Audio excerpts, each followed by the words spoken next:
过年了后，这学期才拄开学，花莲的大汉技术学院就雄雄宣布8月开始要停招停班，学师生对董事会决定是真不满，对未来真不安。教育团体嘛认为，董事会就是要闪退场条例，嘛要予师生一个准备的时间。教育部应该爱严格来审查，无应该凊彩就决定停班。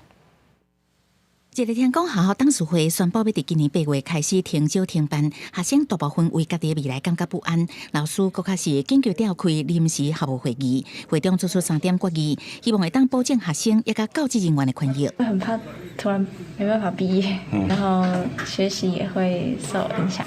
第一个要求就是要恢复薪资，第二部分呢，我们希望学生一定要在原校毕业。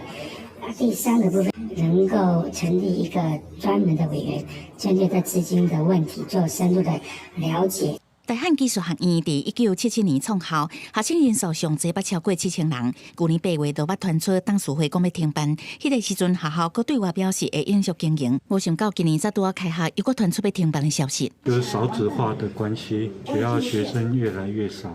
大概每年会亏损。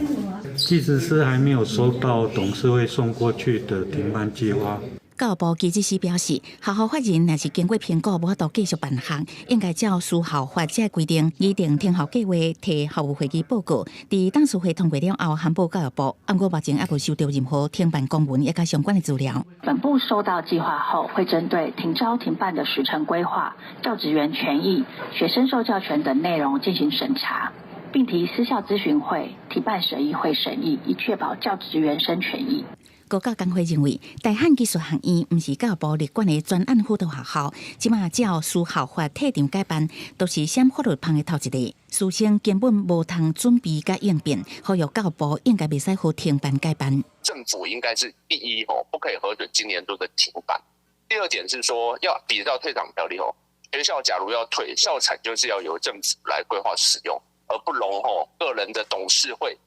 按照自己的利益肆意的来使用学校的资产。另外，主科大甲资济大学要合并，那做大汉技术学院要停办，花莲都无科技大学，敢若剩东华大学甲资济大学2间一般大学，互花莲民众真烦恼。国教资源是愈来愈少，未来少年人会留袂掉。记者综合报道。